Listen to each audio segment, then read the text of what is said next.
The Tiger Rising, Chapter 27. The first key slid into the first lock so smoothly that it made Rob dizzy with excitement. It was going to be easy to let the tiger go. "Hurry," Steen said to him. "Hurry up. Get the other locks." He opened the second one and the third, and then he took them off one by one and handed them to Sistine, who laid them on the ground. "Now open the door," she said. Rob's heart pounded and fluttered in his chest. "What if he eats us?" he asked. "He won't," said Sistine. "He'll leave us alone out of gratitude. We're his emancipators." Rob flung the door wide. "Get out of the way!" he shouted, and they both jumped back from the door and waited. But the tiger ignored them. He continued to pace back and forth in the cage, oblivious to the open door.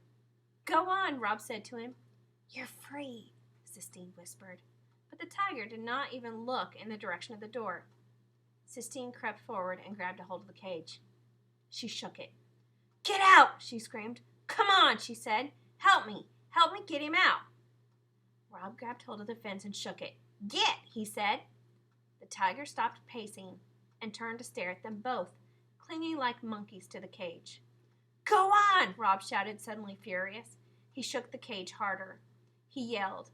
He put his head back and howled, and he saw that the sky above them was thick with clouds, and that made him even angrier. He yelled louder. He shouted at the dark sky. He shook the cage as hard as he could. Sistine put a hand on his arm. "Shh," she said. "He's leaving. Watch." As they stared, the tiger stepped with grace and delicacy out of the cage. He put his nose up and sniffed.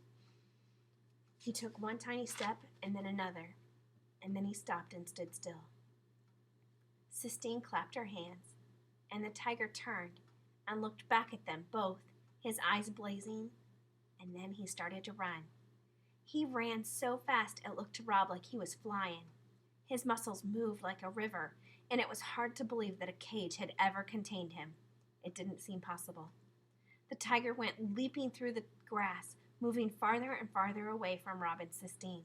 He looked like the sun, rising and setting again. And watching him go, Rob felt his own heart rising and falling, beating in time.